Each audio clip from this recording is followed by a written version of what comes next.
Hawkeyes News Now Sports has your all-access pass to all things Hawkeyes. This is Eye on the Hawks, sponsored by University of Iowa Healthcare. Welcome into another basketball edition of Eye on the Hawks with Curtis Fader and Mike Howell. I am Owen Sebring as we reach now the final 3 games of the Hawkeye women's basketball team's regular season. There are many questions to be answered after last night's loss to Indiana. Maybe some similar vibes to what happened last year against Maryland, but the road woes continue to be something of a problem for the Hawkeye women's basketball team. Full disclosure, I didn't get a chance to really watch the game last night. I followed along with the scores a little bit. I don't know if you guys had a chance to watch the game at all, but what jumped out right away for the biggest thing? Was Caitlin's shooting the biggest factor? I mean, it seems like there was just a lot that went wrong. Nobody seemed to step up in her absence. What was it last night? It seemed to me like, Curtis, did you watch the game too? Well, I was also covering 2 other sporting events, but I was getting footage and also keeping track as well. Sounds like I was locked in watching it.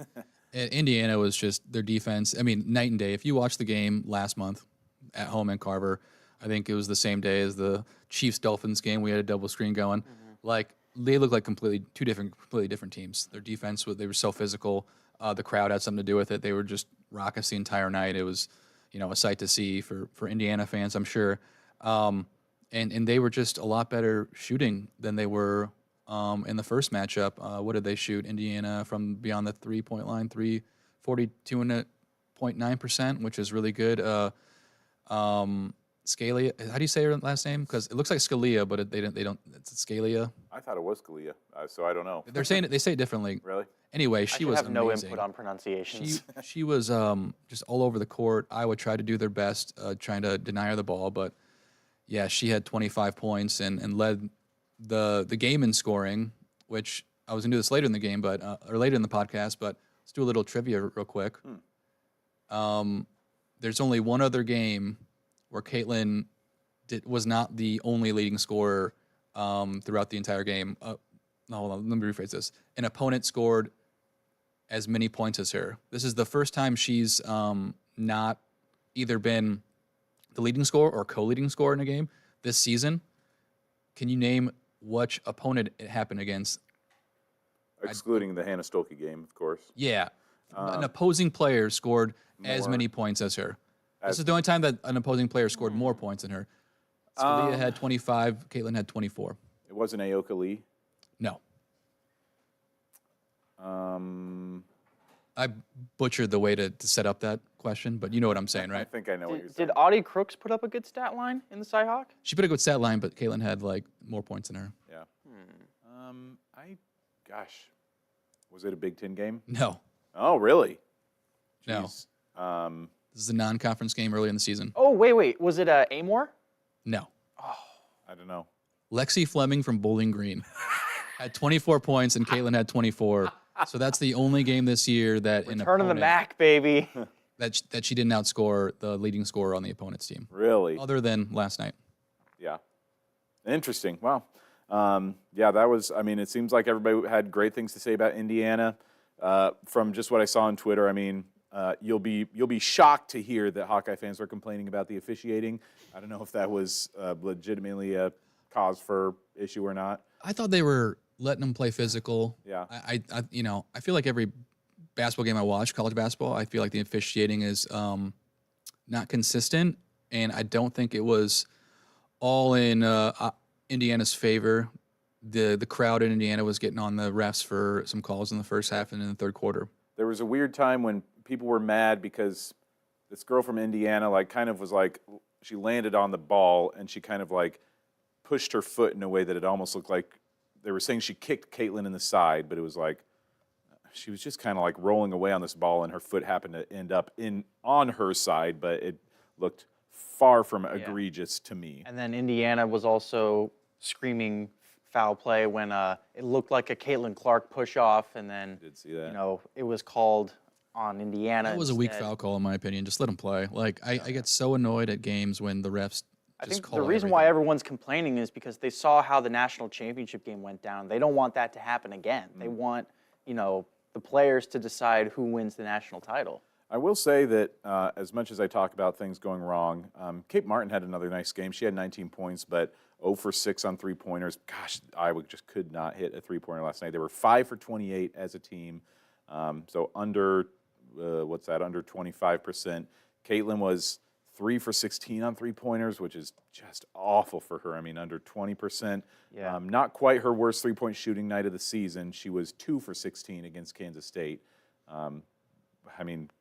Hopefully get these games out of your system right now because you can't really do that in March. I mean, we said this last week, or I said this last week, there's going to be one more loss on the schedule. Hopefully for Hawkeye fans, this was it. Yeah, and like I said, it has similar vibes to the Maryland game last year, the game that the Iowa women referred to as their March medicine because that's what ended up kind of catapulting them to their deep run of the postseason. But the difference with that game and this game is Iowa did show some fight in the second half. They cut the lead at the start of the fourth quarter to 8 points. They were down 18, which was encouraging. But again, anytime they made a run, Indiana came back with a couple threes. Yeah. They were lights out. So Kate was good. The biggest thing that they had that in that last game against Indiana at home was Molly Davis had the game of her life. She only had 3 points last night in 25 minutes. A little surprised that she didn't have a better game. Gabby only had 3. Sid had 4. Addie had 6. Just not a whole lot of contribution from people that were not Caitlin and Kate. And after the game, Lisa Bluter, who did get to the press podium first, we will notice. She talked about the need for this team to have a little bit more help from the supporting cast. Real quick, this video is courtesy of Hawkeye Report. Courtesy of Hawkeye Report. Yeah, I mean, Gabby Marshall is 1 for 2 from 3. I'd take that any day, but she's got to have more than 2 shots. I mean, she shot 50% from three-point range, so that's pretty good. We need to get her the ball more, We had other people shoot the ball well. Addison O'Grady was 60%. Sydney was 66%. So yeah, it's we have to have other people shoot the ball,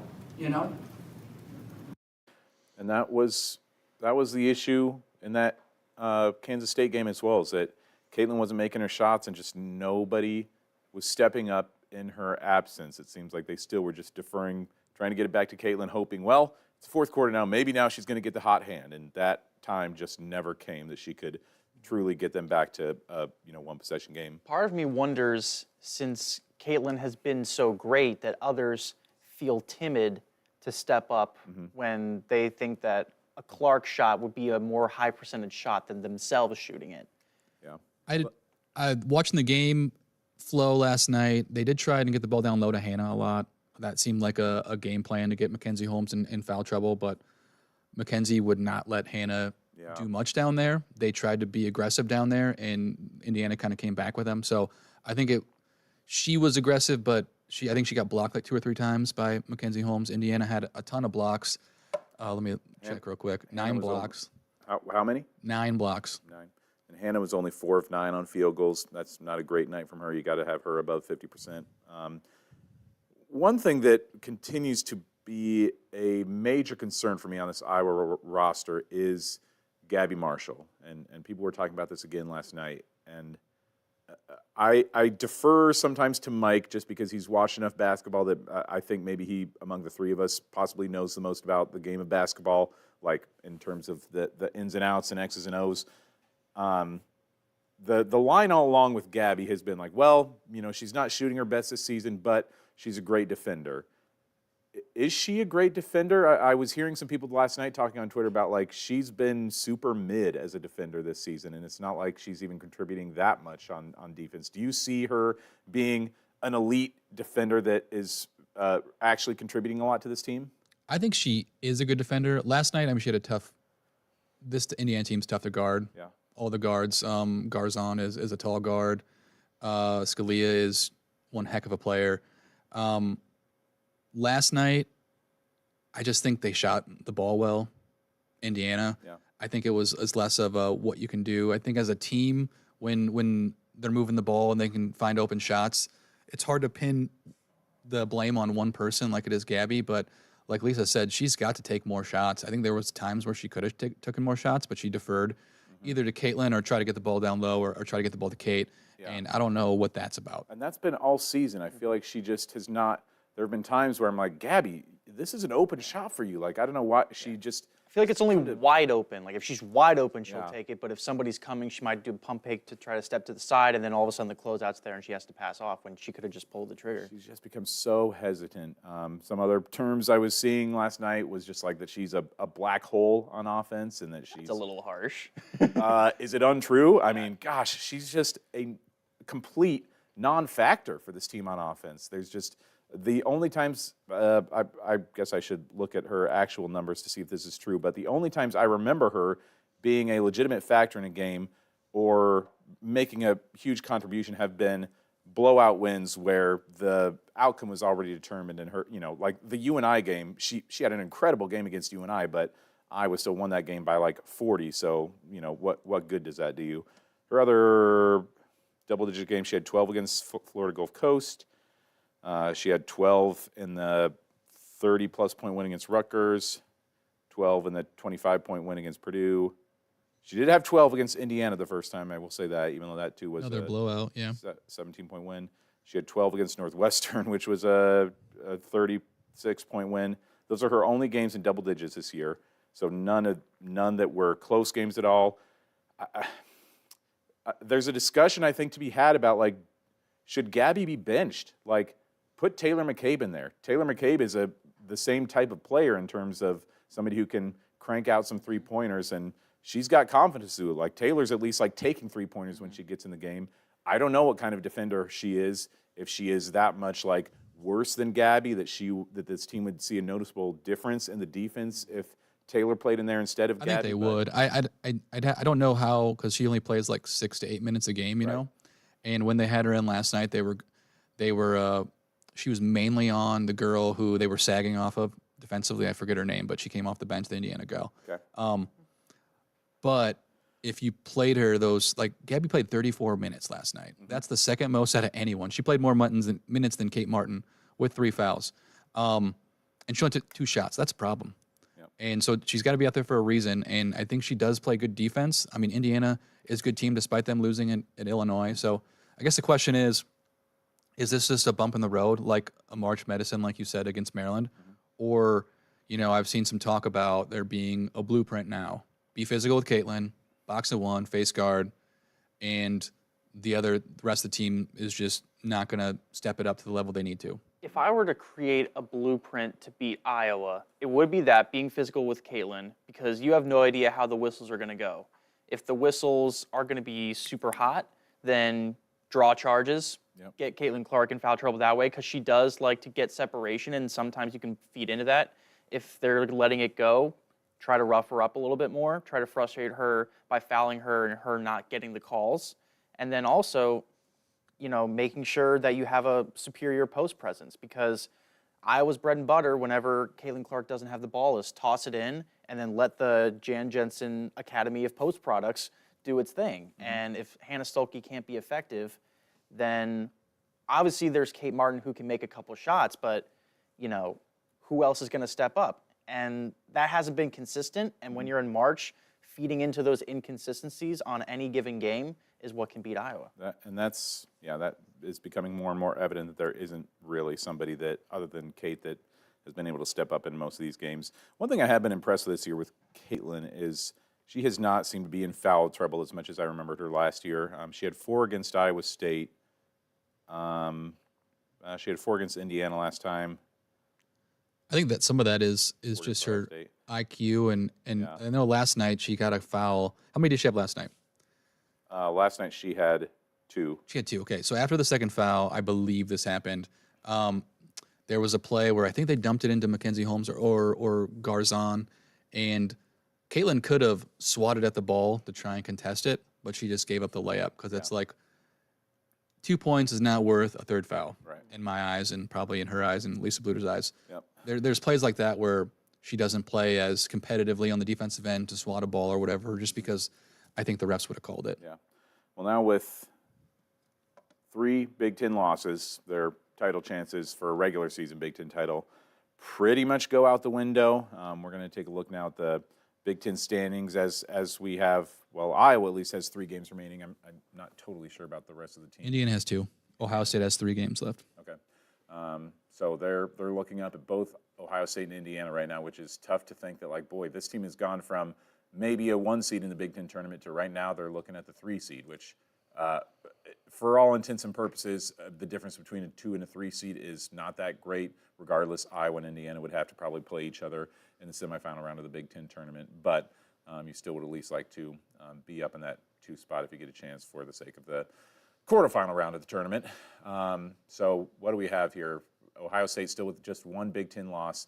They would need to lose one of their next 2 games for Iowa to have a chance to still get that tiebreaker if they beat them in that Sunday game coming up in a week and a half. So the good news is, and I've got the 3 games remaining left this year, Ohio State does have kind of a tough stretch.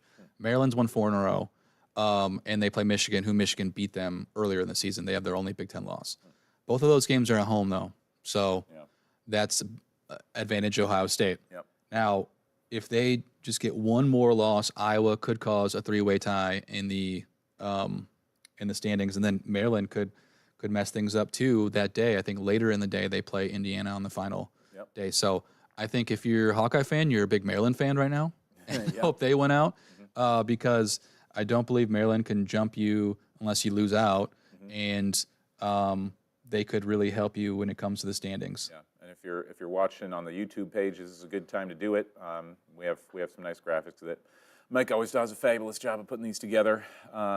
So Iowa, of course, with their 3 remaining games, it's Illinois this coming Sunday, Minnesota next Thursday, and then Ohio State is the final regular season game of the year. Can we go back to the Big Ten standings again? So where's Maryland standing there? They're 6th. Nebraska is 4th. That's the strange thing about the Big Ten is that, like, unless for some reason Iowa loses out the rest of the way, they can't finish any lower than 3rd in the conference. So what you see right here is probably going to be the final season standings unless some chaos happens. And if Indiana loses the game. If the standings hold right now, I know it's kind of a weird thing to look at in the Big Ten tournament, but this year it's in Minneapolis. Usually it's in either Chicago or most years it's in Indianapolis. That'd be advantage Iowa with fans. You look at the games that they played against Indiana, the home game, Iowa advantage. Iowa wins big. Indiana, home when they're at home, they win big. I imagine that in Minnesota it's going to be 60, 70% Hawkeye fans for that game, if that's the game, if Iowa wins their quarterfinal game. I know we were discussing tiebreakers the other day. So Indiana, they do have the tiebreaker against Iowa right now in terms of the Big Ten tournament standings because they have the same.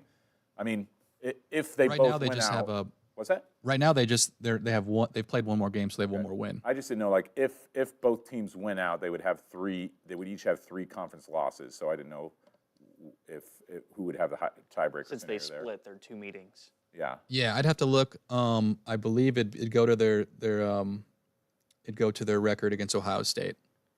Oh, against Ohio State. And Indiana lost that, and Iowa. So Iowa would get the 2 seed if they went out. Okay. Because assuming they went out, they'd be 1-1 against Ohio State to Indiana's 0-1. Interesting. Yeah. All right. Well, that's good to know. And I know we looked at these tiebreaker scenarios against Ohio State that for Iowa, there's pretty much no chance for Iowa to get the 1 seed at this point. So this is different. We were looking at it a few days ago, and I have the sheet on my desk, but I'm not at my desk right now, where the scenario would have had to been Iowa wins, and it'd be a 2-way tie. With a 3-way tie, I'm not really sure how it works. I have to go back and look at it. But I'll tweet out this video later and look it up to see. Yeah, I was rooting for a lot of chaos right now, as you say, big Maryland fans. But playing in the state of Indiana last night, something that possibly Caitlin's going to be doing a lot of in her future. Indiana Fever, of course, have the #1 pick in the WNBA draft this coming spring, and whatever that's going to be, mid-April to late April, sometime when they have the draft. And she was asked about that last night, the potential of this being her future home and playing for the Indiana Fever possibly one day. You know, honestly, I'm just focused on this team right now. Playing my heart out for Iowa and getting to represent my state every single day, and that's what it's all about. And I'm not really too worried about the future. That is what it is. It comes when it comes, whatever I decide. But I go game by game. I got to learn from this. I got to move on, and then we got a really good Illinois team at home, so we got to get ready for that. She looked miserable. Really? I couldn't get a good look from that angle. I was looking up the date of the WNBA draft, which is April 15th. It's a wild thing. That's less than 2 months away that we'll know. I mean, I'd assume that whenever. So she has to declare before then, right? No, they actually get probably, if she goes all the way to the championship game, she probably has about 2 days to decide. You can wait until your season's over, which she will. Oh yeah, that's what I was. I remember this last year when Aaliyah Boston had to declare. Yeah, but they do have. I guess I don't know if anybody has a chance to look at when the championship game is this year. What that date is? Should be around like April 1st, I would say. Okay. But yeah, so there's just not a lot of time for them to get a turnaround. I mean, it's like, is it the fall? Because the championship game last year was on a Sunday. So probably March 31st then. Yeah. Something like that. Usually seems like it dips into April, but that's kind of, I mean, I would have assumed that would be the answer. That April 7th. April 7th is a championship. Mm-hmm. Yeah, so they have 8 days between the championship game and the WNBA draft. And that's why I was kind of bringing up, how does this season end? Because if she feels like she has unfinished business and it's so soon, she might just instinctively come back. Let me pose something to you guys that maybe you guys can point out some flaws in this plan, but I was just in a space where I was hearing another Hawkeye fan talking about this and giving some theories to a possible future scenario for Caitlin Clark. So obviously number 1 pick in the WNBA draft. If you're an NBA team, second round picks, I mean, are such a crapshoot. You know, they're a Croatian guy who is never going to even step foot on American soil. I mean, or a Serbian guy who becomes a multi-MVP. It could be one or the other. Second round picks are almost just like, I mean, you just never know what you're going to get out of them. If you're a NBA team, could an NBA team use a second round pick, 52nd overall, on Caitlin Clark, and they tell her, you go play your WNBA season, and then whenever you're done, whenever you want to, come and work out with us and be on our roster and let us sell jerseys with your name on it. And let us print some basketball cards that have your face. That is such a Charlotte Hornets thing. Is this? I don't even know if that's legal for somebody to be on a WNBA and an NBA team at the same time, be under payroll for both. This seems like kind of a crackpot scheme, but is that the right take, or is there something there that she would not compete on an NBA team? I don't want to make any mistake about that she's going to be like, oh man, she's going to go out there and be a starter for the Pacers or something. But like, she could occupy a bench spot. If a team's up by 20 in the fourth quarter, send her in there and have her, shoot a couple of 3-pointers and make a bunch of jersey sales. Well, the one thing that I would also add is that the men's game has a size 29.5 PSI ball and the women's game is size 28.5. So the muscle reaction is going to be a little different. The depth perception is going to be different. So I don't know if her shooting, because you don't want her to mess up her mechanics for the WNBA where she wants to tear it up. Mm-hmm. So in terms of that, I don't think Caitlin also wants to touch the NBA. I think she wants to just revolutionize the women's game and stop having people compare her to the men's game. Like, oh, the real good players go to the NBA. Like, she wants to have people see the WNBA as an equal competitive field. Yeah, which, I mean, if the counterpoint to that, if I'm playing devil's advocate, is that like that would only enhance the vision of the WNBA or the eyeballs on the WNBA if she were again playing in the NBA, because then that's more people seeing her do that. There's a lot more just like talk and discussion about Caitlin. Like, wow, she could be on an NBA roster. How good could she be as a WNBA player? Let's tune in and find out. But you make a good point about the ball size and just court size differences. That it is such a different game logistically, even that there would have to be a lot to change there. So also, she would have the biggest LeBron James scrutiny in WNBA history. Being like, oh, she's a hot shot playing in the NBA, huh? Well, we're going to have a special defensive package for her. Yeah. Hey, Sabrina, go get her. Yeah, that's true. She thinks she's better than you, Sabrina. Go clamp her up. That's true. And this is just kind of, from somebody who, like, obviously people that think that she's the GOAT think that she, could hang with guys in the in the NBA.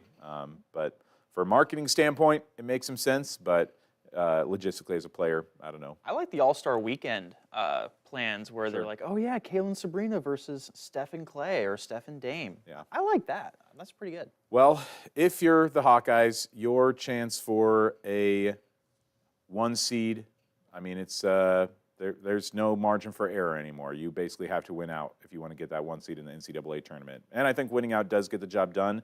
But if Winning the Big Ten tournament would make a good case. Oh, yeah. Yeah, I think for sure if they happen to win out for the rest of the season and then win the Big Ten tournament, I mean, that's wins over Ohio State and another one over Indiana probably. Like, that's some quality wins that, with the amount of parity that's been going on in the NCAA this season in women's basketball, that for sure I think gets you a 1 seed. Last weekend they had the top 16 bracket reveal. You know, they do that like, I think they did the men's one the week before or last week too. I can't remember, but Iowa was the 5th overall team up there, so they're right there. Yeah. But Ohio State is, I think, the 4th.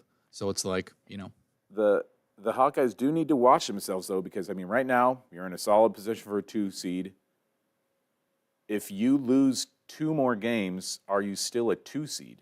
Or do you get even bumped below that? You know, if they lose to Ohio State and then they lose to Indiana or Ohio State again in the Big Ten tournament, are they even a 2 seed at that point, or do they get bumped down to the 3 line? I think the biggest thing is where are they on the bracket in regards to South Carolina? Because I think everybody else on those rankings, they will have no problems beating. And I think they want to save up their best performance for last against South Carolina. Like, you wouldn't want to face South Carolina in the Elite Eight. Right. You would want to save it for Cleveland at some point, whether it's Final Four or preferably the championship, so there's no potential letdown in the game after. Yeah. Yeah, that is a tall order right now. I don't personally think that anybody's beaten South Carolina this season. But as the women's seeding possibilities drop a bit, the Iowa men's team continues to stay in the discussion for an NCAA tournament. They're still on the outside looking in terms of a lot of the bracketology at this point, still a bubble team, but get a couple of quad 1 wins. So, sorry, is this right? They've gotten 3 quad 1 wins in 1 week? They did technically. Minnesota moved up. Ah. And so they're the 73rd team in the net. Okay. And they beat them on the road, so it's a top 75. So Got it. actually, they technically moved into the third or into a quad 1 win technically, and then they won last night. So I think they'll move up a little bit more too. Yeah, they're certainly showing some things. Curtis, you were at that game on Saturday when they played Wisconsin and managed to pull that one off in overtime. Yeah.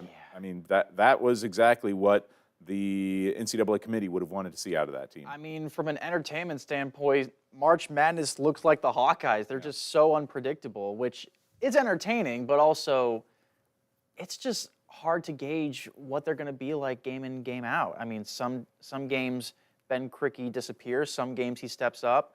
I think the blueprint is to have Owen Freeman stay out of foul trouble and be effective in the post while Peyton Sanford remains the #1 scorer, getting some good shots off. And people were starting to say his shot selection was more Caitlin Clark-like, the way he can just pull the trigger. And that's why there's some NBA bait with him. Like, he is a possible second rounder because he has a really good release, he has very good fundamentals, and he can knock down shots. It's just a matter of who's the 3rd and 4th. It's a lot similar to Iowa, where you think you have your 1 and your 2 option, and those have to be there. Who else can fill in? And on a game-to-game basis, that's the other thing that you're kind of, if you're a Hawkeye fan, you're nervous. If you're up 20 or you're down 20, you have no idea who's going to win the game. Yeah. I see Peyton Sanford's future a lot like Joe Wieskamp, where I think that he can get maybe a late 2nd-round draft pick. Go to the Maine Celtics. Enjoy some little cups of coffee in the NBA here and there, but mostly spend your career as a G League guy, which nothing wrong with that if you can make a paycheck and spend some time playing in the league. But that's a little bit how I would see his future right now. But yeah, those wins over Wisconsin and Michigan State are crucial. And they've got a few quad 1 wins, quad 1 games coming up at least. And we heard from Fran on some of these quality opponents that they've had on the schedule lately. You know, I think a great deal because of the respect that we have for the 2 programs you just mentioned. I mean, you know, not a lot of teams come in here and win. And Not a lot of teams beat those teams either place. So the fact that we were able to fight through an overtime victory against Wisconsin, who was ranked, and then another quad one win for us here on the road. And obviously on the road, it's always going to be harder, and it's, I think in many ways more indicative of your team's ability to compete. Now we got to do it again. We got to go on the road at Illinois. It's one of the best teams in the country. So that was courtesy of Spartan Mag. Courtesy on of Spartan YouTube. Mag.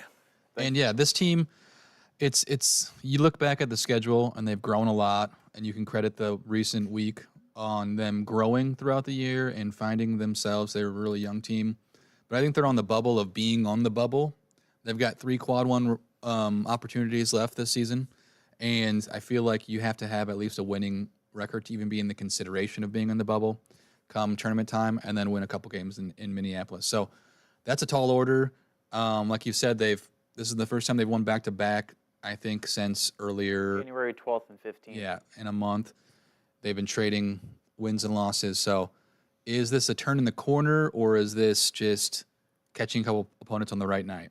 Because Wisconsin has lost, 4 or 5 when they head into Iowa City. And Their collapse is pretty shocking and almost noteworthy in years to come as a blueprint of what happens when a 6th-ranked team decides to plummet all of a sudden. Yeah, and as much as the Iowa women, their margin for error is 0 in terms of getting a 1 seed.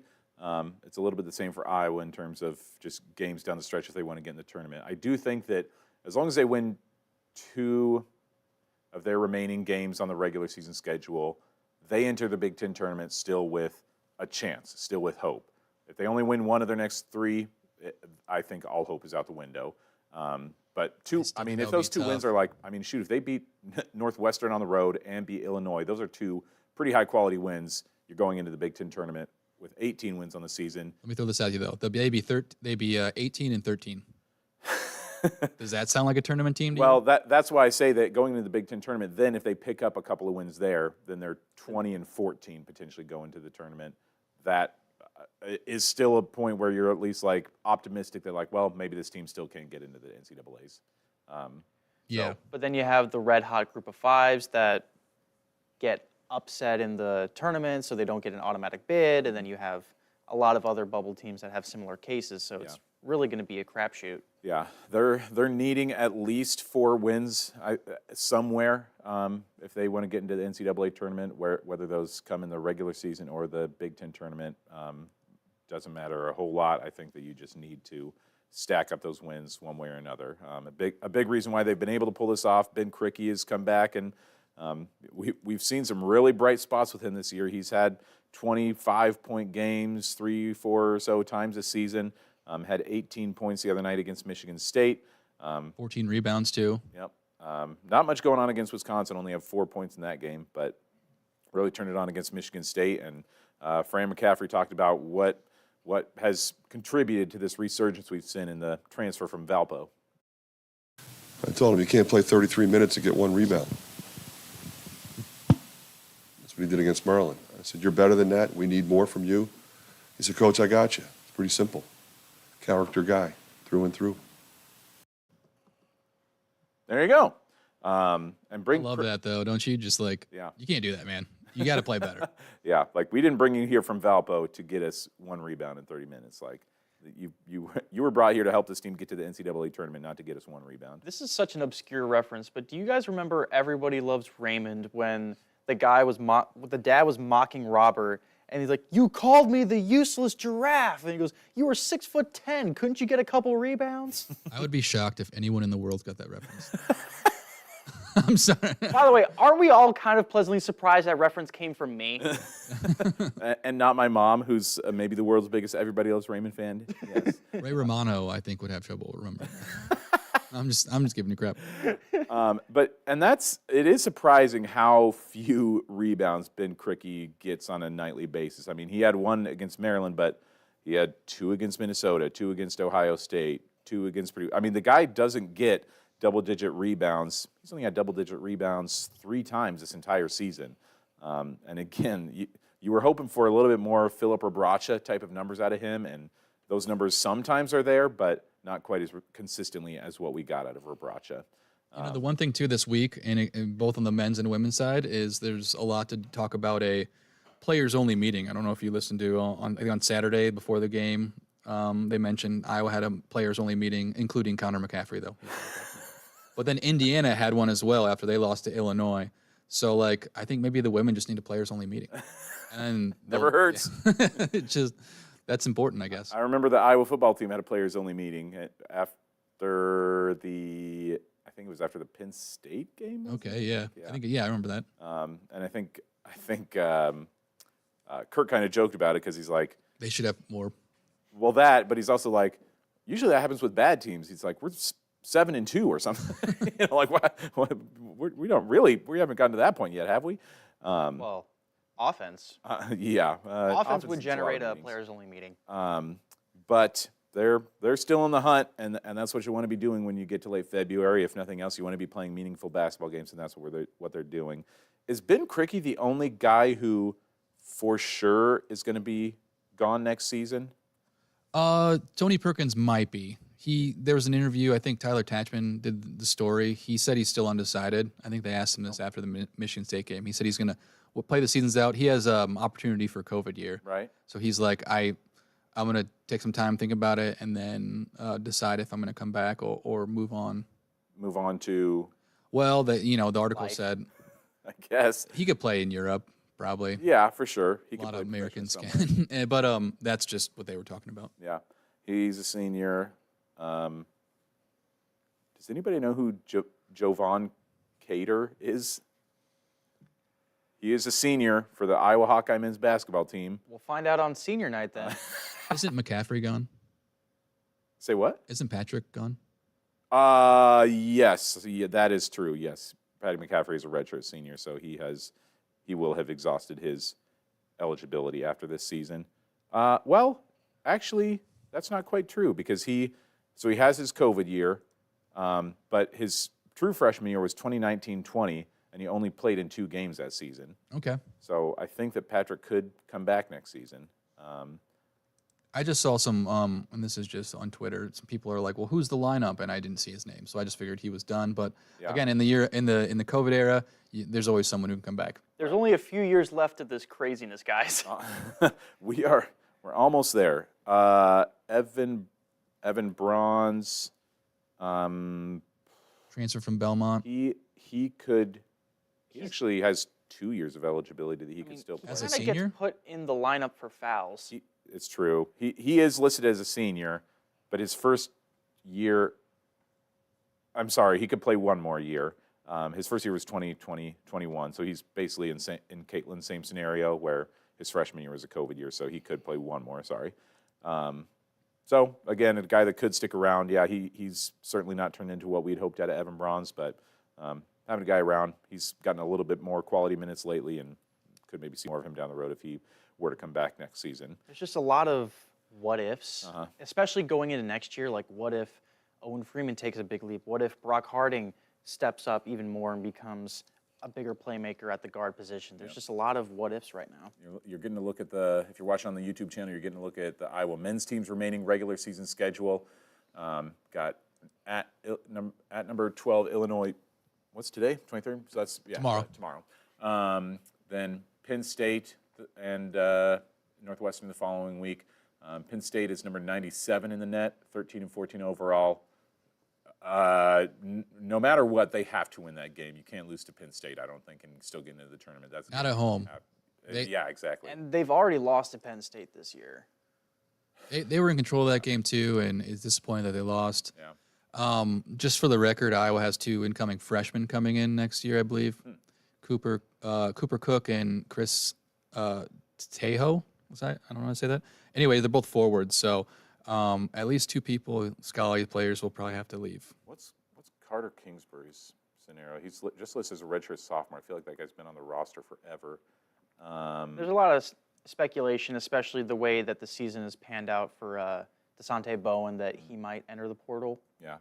I would be surprised to see a few guys enter the portal, frankly, from this team. Kingsbury's one of them that I know he's a legacy kid, but if he wants to actually get playing time somewhere, that would have to come elsewhere. That's weird because 2 months ago, I was cutting sound bites. Maybe it was just 1 month ago.